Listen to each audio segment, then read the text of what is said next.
The Boise State, Venture College, and Trailhead present highlights from the Survive to Thrive series. And this is also another reason that I wanted to seek the right investment, right? Is people that can open your network and connections, right? So not only from potential customers, but also things that you need, like marketing advice, engineering talent that you may not be able to hire right away in the Boise area. So they don't have their own set of tech talent. They have connections to contractors and outsourced resources that we can tap into.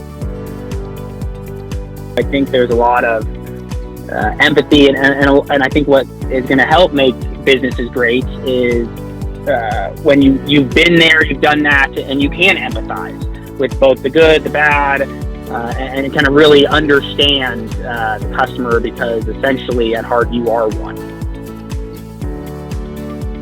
In the field for 15 years, I just reached out to my own network of friends and past colleagues and just said, hey, does this make sense? Is this something that you would buy? And can I show you what I'm doing? And do you have any feedback and those kinds of things? So that was always good, early on. And then, and some of those other things are just standing up a website, right? And seeing if people, seeing if you can drive traffic to, book a demo, or even, try to buy online, even if you're not offering it, to be sold, seeing how far they click through in that process, right? Those are all just interesting data points to be gathering.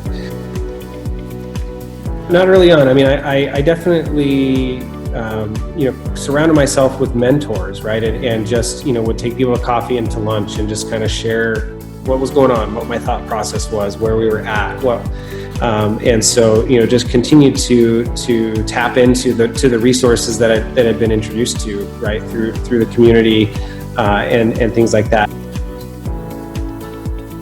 Here's the pandemic. Money's going to lock up. No one wants to, in terms of investors, no one's going to want to spend money.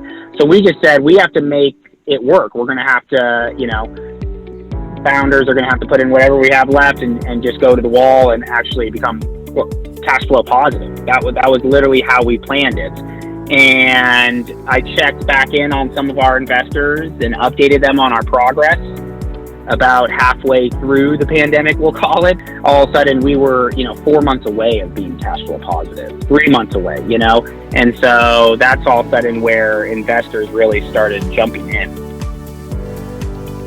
I think like any true startup, we're always adjusting pricing, we're always trying to increase our average contract value and our ASP, our average sale price. And so as we've expanded into larger enterprises, that also helps shift the pricing as well. We've definitely had people say you're not charging enough. I mean, just flat out, which is like, well, we can add another zero to the quote if you're okay with that,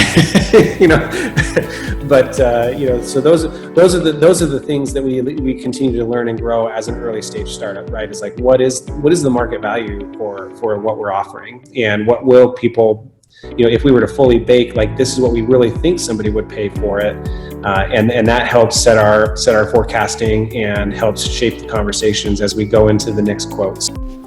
Thanks for listening. While you're waiting for the next episode, feel free to contact us or follow us on social media.